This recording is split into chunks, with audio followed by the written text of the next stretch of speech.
Wrigley's Spearmint Chewing Gum, the refreshing, delicious treat that gives you chewing enjoyment, presents for your listening enjoyment John Lund as Johnny Dollar. Roger Stern, Dollar. Oh, hello, Mr. Stern. What can I do for you? We insure Mr. James Forbes. He was killed last night. It looks like an accident, but there's always the chance it might not be. Can you take the job? Sure. How about the details? Well, come on down to the office as soon as you can, and I'll give you what we've got. I'll catch the first train out.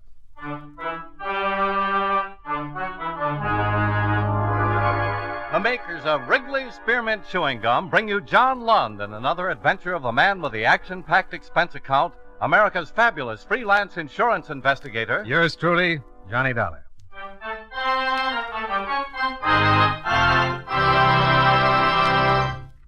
For refreshing taste plus chewing enjoyment, treat yourself to delicious Wrigley's Spearmint Gum. When your mouth and throat feel hot and dry, a stick of Wrigley's Spearmint gives you quick, long-lasting refreshment. The lively, full-bodied spearmint flavor cools your mouth and freshens your taste. The chewing itself helps keep your throat pleasantly moist. Best of all, you can chew and enjoy refreshing Wrigley's Spearmint Gum almost any time and any place. Keep a package handy right in your purse or pocket so you can chew a stick whenever you want it. For refreshing taste plus chewing enjoyment, treat yourself to delicious Wrigley's Spearmint Gum. Millions enjoy it, and you will too.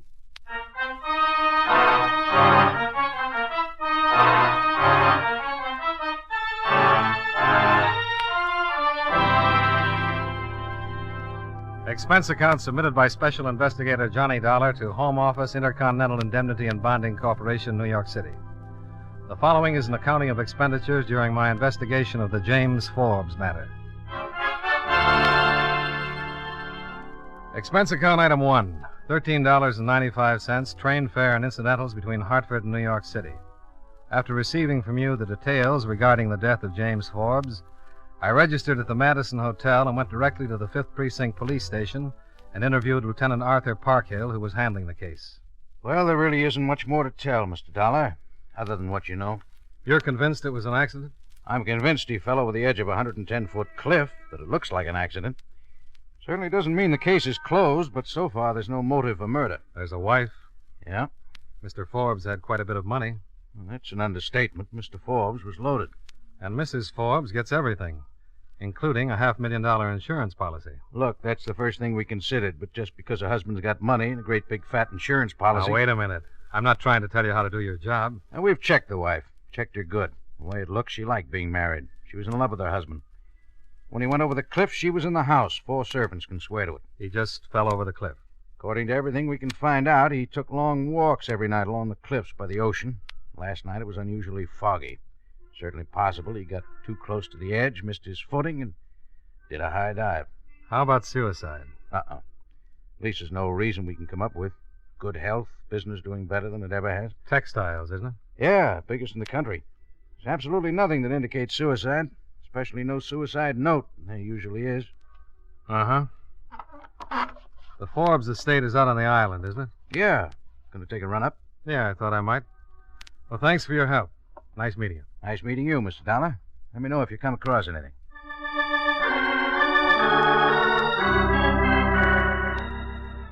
Expense account item 2, 75 cents. Cab fare to a garage where I rented a car and drove out to the island. The Forbes mansion stood in the middle of a lot of acreage along the shore at the northeastern tip.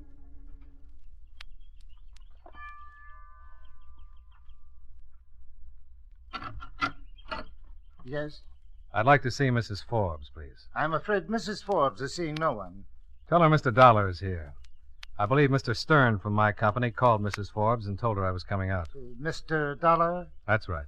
If you'll wait a moment. Sure. Take your time.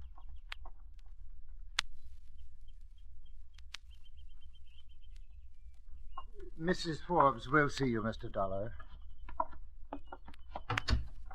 Mrs. Forbes was expecting you, but neglected to tell me. Mr. Dollar, ma'am. Come in, Mr. Dollar. I'm Mrs. Forbes. How do you do? Won't you sit down? Thank you. Mr. Stern called, said you were coming out. He seemed to think it was necessary. Yes, routine. Unfortunately, in a matter like this... I understand. Better to get it over with. I suppose so.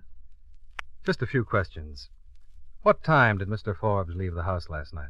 Right after dinner, around 9. I understand he was in the habit of taking walks. Yes, Last night was the same as any other night. yes. He seemed all right. He was fine. Wonderful spirits. Who found him? The police. Did you call them? Yes, after he'd been gone longer than usual, I began to worry. By 12 o'clock, I sent William, my butler, out in the car to look for him. When William returned, I had him call the police. They didn't find him until morning. You're convinced it was an accident? My husband didn't commit suicide, Mr. Dollar. Did he have any enemies? No. No one killed him, Mr. Dollar. Now, if you don't mind, I really don't feel too well. Of course. There's just one more thing. Yes? I'd like to take a look at the place, the spot. I'll have William show you. Thanks. I'm sorry I can't be of more help, Mr. Dollar, but there's really nothing to help you with. My husband was killed in an accident. He wasn't murdered, and he didn't commit suicide. My husband was a fine and wonderful man. I loved him very much. Of course. I'll call William and have him show you the way down to the cliffs. It's been nice meeting you.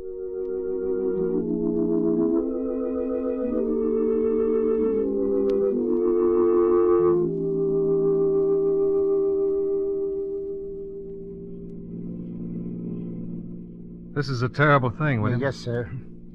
How long have you been with the Forbes? 10 years, sir. Theirs was a good marriage. Oh, yes, sir. About another 100 yards, sir. You can stop here.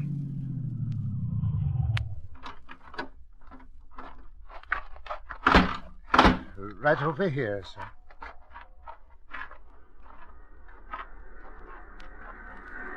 They found Mr. Forbes right down there, sir. Long drop. Yes, sir. Well, I guess under the right circumstances, it'd be pretty easy to miss your footing along here. It was very foggy last night. Yeah. Well, come on. I'll drive you back. Mr. Dollar. Mr. Dollar, I don't know quite how to say this. I've nothing ready to go on except, well, I'm not convinced that Mr. Forbes' death was an accident. Why aren't you? It's hard to say. Until this morning, until some time after they found him, I didn't think it could be anything else. When the police questioned me, I didn't even consider another possibility. But Mr. Forbes has been taking walks at night every night ever since I came to work. He's walked in all kinds of weather. He knew those cliffs from one end to the other. Well, people take showers in the same shower year after year, and still a certain percentage of them slip and break their necks. It's not just the walks and the fact that Mr. Forbes was so familiar with these cliffs. It's a lot of little things that have happened over the past 2 or 3 months. Nothing really definite. Telephone calls. What kind of telephone calls? Several times Mrs. Forbes has made calls. Several times I happened to overhear part of the conversations. They were affectionate. Affectionate? Yes, I thought she was talking to Mr. Forbes, but several times I discovered through dinner conversations between Mr. and Mrs. Forbes that she hadn't spoken to him during the day that he'd been out of the city. Well, it's really awfully hard to explain. Just how affectionate were these calls? Quite affectionate. You think Mrs. Forbes has been playing around? I don't know, sir. But in the last few months, when Mr. Forbes left, she'd informed me she was going to town to visit with friends. And she'd very seldom return until the day before Mr. Forbes was supposed to be back from his trip. Why, on one of these occasions, Mrs. Weatherwax, the woman Mrs. Forbes was supposed to be visiting, came to the house calling on Mrs. Forbes. Well, from her conversation, I gathered she hadn't seen Mrs. Forbes for some time. Did you say anything about it? To whom? To Mr. Forbes? Certainly not. I didn't think that much about it at the time. Anything else? No, sir. But I suddenly felt that I must tell someone. Sir, if Mrs. Forbes should find out, she'd surely dismiss me, and I couldn't blame her. I won't say anything. Thank you, sir. Well, come on. We'd better start back. I do hope I haven't started something I'll be sorry for. Do me a favor. Well, certainly. If Mrs. Forbes gets any more of those phone calls, see if you can find out who's on the other end of the line. I'll try. You can reach me at the Madison Hotel. Yes, sir.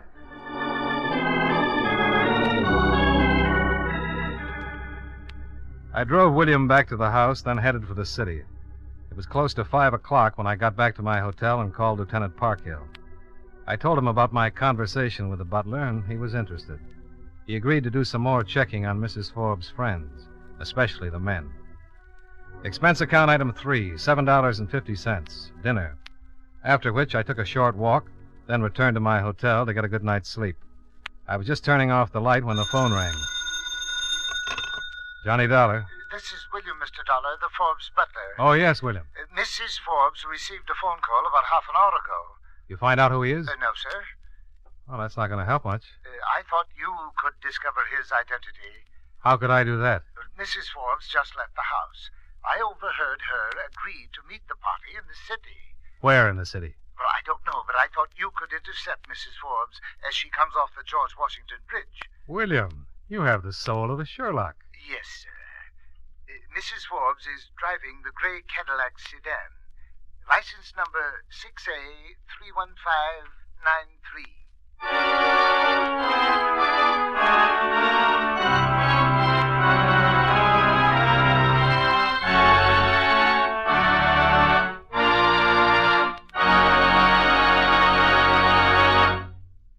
Friends, no matter what kind of work you do, it's a real help to chew delicious Wrigley's Spearmint Gum right while you're working. When you're warm or tired, for instance, the lively, full-bodied spearmint flavor is really refreshing. It helps keep your mouth and throat feeling cool and moist. Chewing on that smooth, good-tasting piece of Wrigley's Spearmint makes the time pass more pleasantly, too. It seems to make your work go smoother and easier. Keep a package or two of Wrigley's Spearmint chewing gum handy all the time.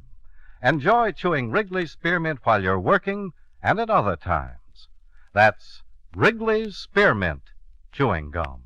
Healthful, refreshing, delicious. And now, with our star, John Lund, we bring you the second act of Yours Truly, Johnny Dollar.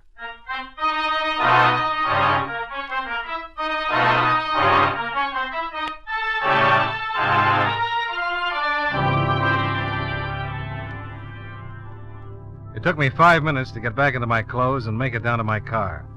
20 minutes after that, I was parking at the city-side entrance of the Washington Bridge, waiting for Mrs. Forbes to show up in her gray Cadillac. I waited about a half hour.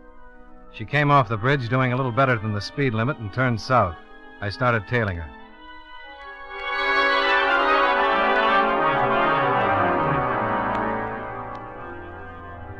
I stayed about a block behind, and Mrs. Forbes led me across town. Suddenly, at the corner of 41st and 5th, she pulled up to the curb, and a man stepped up to the car, quickly opened the door, and climbed in. They drove away, and I continued to follow. I followed for about another hour while Mrs. Forbes just drove around, obviously headed for no place in particular, just talking things over with her passenger. About 11:30, she made a left turn, cut back across town, and pulled up in front of an address on 108th Street. Her passenger got out, said something, threw her a kiss, and went into the building. After Mrs. Forbes had driven out of sight, I went down to the building the man had entered and looked through the glass door.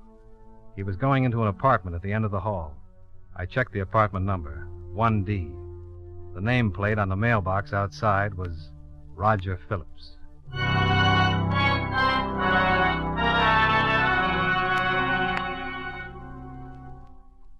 I don't know Roger Phillips, Dollar. Name's familiar, though. I'll check on it. Where are you? In a drugstore on the corner. Hey. What? Cab just pulled up in front. Of the drugstore? No, 953 East. I can see it through the... Hold it. What? I'll call you later, Lieutenant. My man just came out. He's getting into the cab. Goodbye.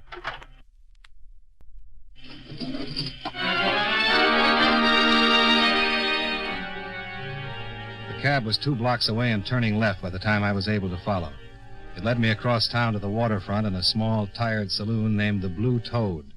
I watched while my man paid off his driver, then I followed him into the dive. The Blue Toad was one room, a few tables and a bar. The customers were off the waterfront, seamen, stevedores, and bums with saltwater faces and an occasional tattoo. The air smelled like stale beer, live bait, and bad tobacco. I watched my man cut his way through the heavy blue haze and sit down. Another man sat at the table, a short man with a dark face. I found a table near the door, gave my order to a waiter with a crusty apron, and relaxed to see what was going to happen. Hello? Huh? Oh. You alone? Oh. Yeah, but I'm, Buy me a drink, huh? Sure. Well, what'll it be? Champagne. Huh. Doesn't that get a laugh? Was it supposed to? Well, if I was a nice-looking guy, wearing a nice-looking suit, and I just walked into this dump and a dame like me ordered champagne, oh, forget it. I was just trying to start a conversation. You started it. I work on a percentage. Buy me a scotch and I'll leave you alone. Relax. I'm not expecting anybody. Thanks. You got any influence with the waiter? I ordered a drink 10 minutes ago. He's probably out in the alley. He's not well. About this time of night, he can't stand the smoke and goes out to stock up on fresh air. He'll be right back. What's your name? Jane. Yours should be, Mike? Or Bill?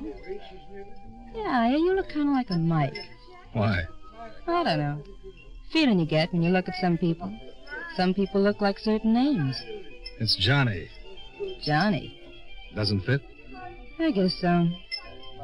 Who are you watching, Johnny? What makes you think I'm watching somebody? Because you are. You've been watching those two guys in the back. Okay. Cop? Uh-uh. The good-looking one just passed Timmy a bundle of money. You know the little dark guy? Forget it, huh? Tell me about Timmy. Tell me about Johnny. I'm not a cop. Nope. A cop would know all about Timmy. The good-looking one's leaving. I'm interested in Timmy. And Timmy or the money he just got. Both. You're not a stick-up man, Johnny. Not a bit. I'd like to help, but Timmy finds out about things. Timmy's a bad boy. Hasn't got a friend in the world. Not even me. You leaving? Yeah. Oh, here. Buy some champagne. Thanks. Bye, Johnny.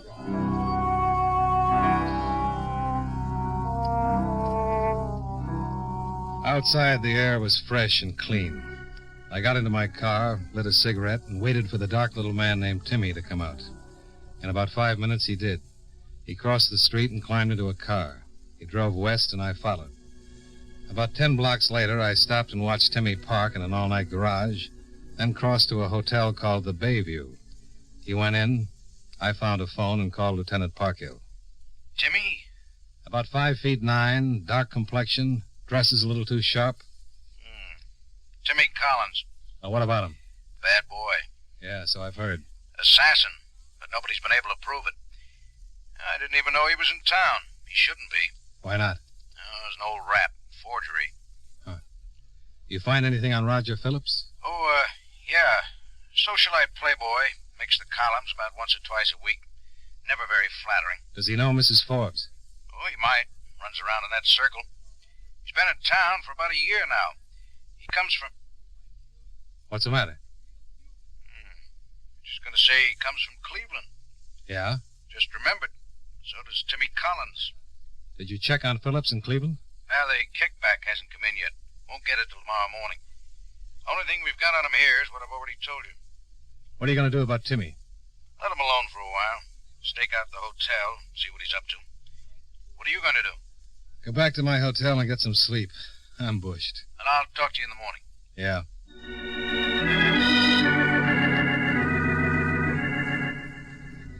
Expense account item 4, $2.65. Breakfast the next morning with Lieutenant Parkhill at a waffle shop across the street from the precinct. Roger Phillips skipped Cleveland owing a lot of money. The Cleveland report gives him a clean police record, but one thing's pretty interesting. Most of the money he owed was for gambling debts. Owed it to Timmy Collins. Huh. Unless we've wandered too far out in left field, I got a hunch Timmy killed Forbes. Met him on that lonely road by the cliffs and gave him a shove. Yeah, I have the same hunch. Mrs. Forbes falls for Phillips, and together they plan to eliminate the husband. Phillips makes a deal with Timmy, maybe agrees to give him a big interest on the debt when he marries Mrs. Forbes and gets his hands into all that money. Does Phillips have enough money to pay for a job like that? Well, if he doesn't, he probably borrowed it from Mrs. Forbes. It was a big stack of bills. Why don't you check with Mrs. Forbes' banks and see if she withdrew a large amount in the last couple of days? Oh, right. Or want some more coffee?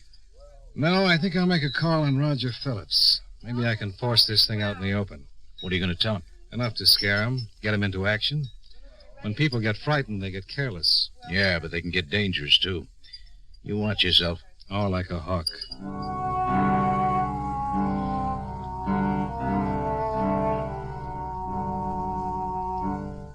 Roger Phillips was still sleeping when I knocked on the door. I kept pounding till he opened it and squinted at me through puffy eyes. I introduced myself, and he showed me into a well-furnished small apartment. He put on some coffee, lit a cigarette, and sat down on the couch. Oh, it's a little early for me, Mr. Dollar. Yeah. Sit down. The coffee won't take long. You're an insurance investigator. That's right. Well, I don't understand. What do you want to talk to me about? Mrs. Forbes. Mrs. Forbes? You know her, don't you? Mrs. Forbes. Well, I know one Mrs. Forbes, a casual. I'm not going to play with you, Phillips. I'm talking about the Mrs. Forbes who picked you up last night and gave you a large amount of money. Look, I don't know what this is all about. I think you do. I said I didn't. I was in my apartment all last night. Nobody picked me up, and certainly nobody gave me any money. You went to a dump called the Blue Toad, and you met a man named Get Timmy. out of here. You're in big trouble, friend. I know all about Cleveland and Timmy Collins and Mrs. Forbes, and I think when Mrs. Forbes finds out about the deal you made with Timmy, she'll tell me everything. We'll see each other again. Oh, your coffee's boiling.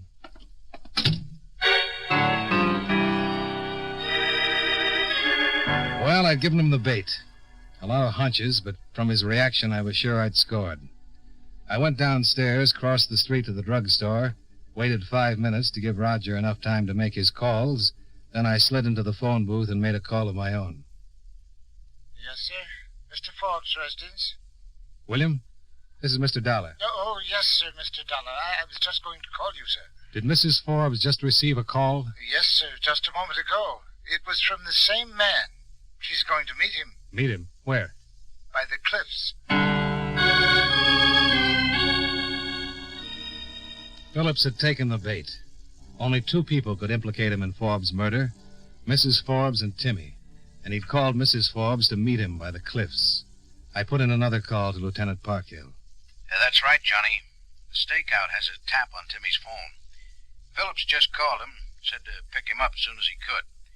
Phillips told Timmy there was trouble, that some guy named Dollar had found out about the whole setup. Shame on him. We want to stop a couple killings. We better get right out there. A couple of killings? Sure. Phillips lets Timmy take care of Mrs. Forbes, then he takes care of Timmy. It's the only way he can protect himself. I'll pick you up in 5 minutes. Oh, by the way, I checked with the bank. Mrs. Forbes made a withdrawal the day before yesterday. $10,000. The lieutenant was as good as his word. In 5 minutes, he pulled his squad car up in front of the drugstore, and I got in.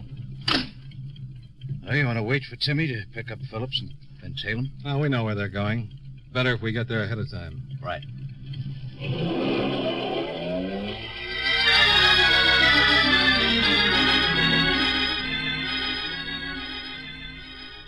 The drive was fast. We swung off the main road on the island and headed up the private one to the Forbes estate at about 2:30 in the afternoon. Halfway to the house, we spotted Mrs. Forbes walking along the road by the cliffs. We stopped. She looked startled as we got out. Hello, Mrs. Forbes. Good afternoon, Mr. Dollar. You've met Lieutenant Parkhill. Yes, hello, Lieutenant. I was just taking a walk. To meet Roger Phillips.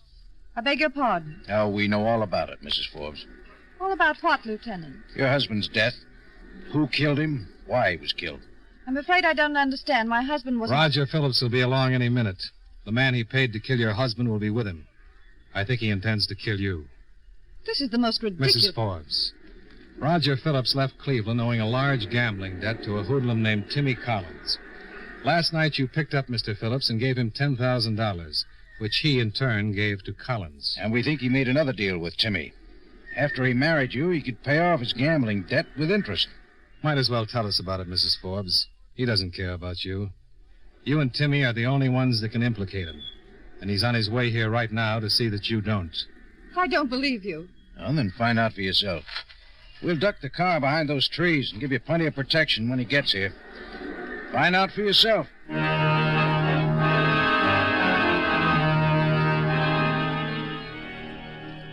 Parkhill drove the car off the road behind the trees, stayed hidden, and waited for Phillips and Timmy. Mrs. Forbes stood quietly looking out to sea, her hands at her sides, bunched into small fists. She stood like that, not moving, even as the car came down the road, heading right for her. She turned and saw the car bearing down on her and picking up speed, and then she knew we weren't lying. But still, she didn't move, and the lieutenant and I went to work. The car was about 50 yards away when we stepped into the road.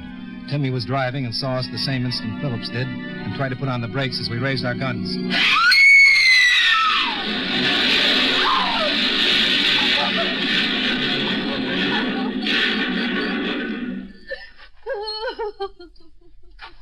What a mess. Yeah. I'm sorry it worked out that way.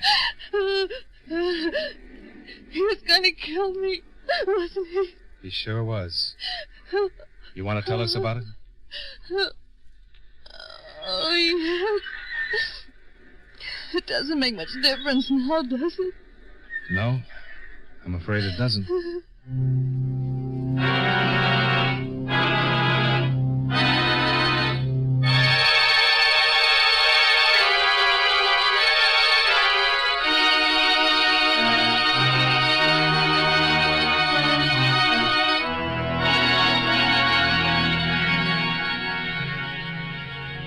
Expense account item 5, $25.88, car rental and gas. Expense account items 6 and 7, $93.75, hotel bill, train fare, and incidentals back to Hartford.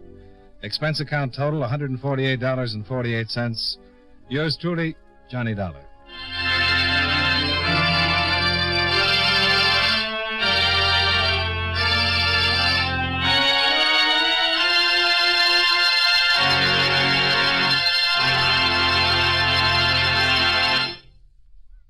Remember, friends, for refreshing taste plus chewing enjoyment, treat yourself to delicious Wrigley's Spearmint Chewing Gum.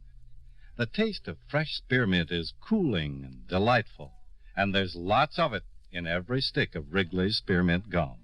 It freshens your mouth, helps keep your throat moist, and sweetens your breath besides.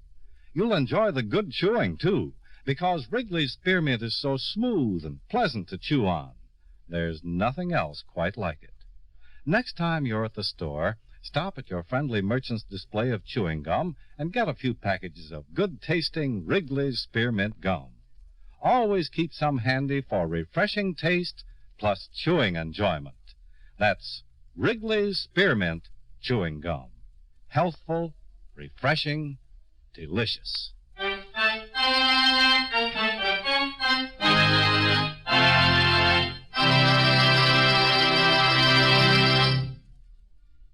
Yours truly, Johnny Dollar, brought to you by Wrigley's Spearmint Chewing Gum, stars John Lund in the title role and was written by Blake Edwards with music by Eddie Dunstetter. Featured in tonight's cast were Larry Thor, Jack Moyles, Bob Griffin, Mary Jane Croft, and Jean Howell. Yours truly, Johnny Dollar, is produced and directed by Jaime Del Valle.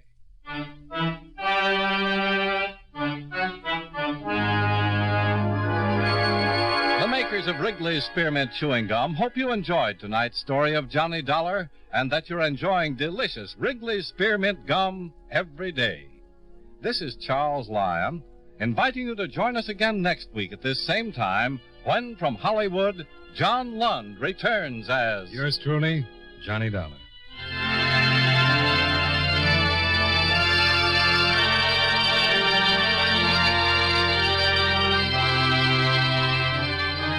This is the CBS Radio Network.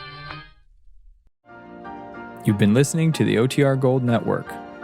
Find more classic radio at otrgold.com.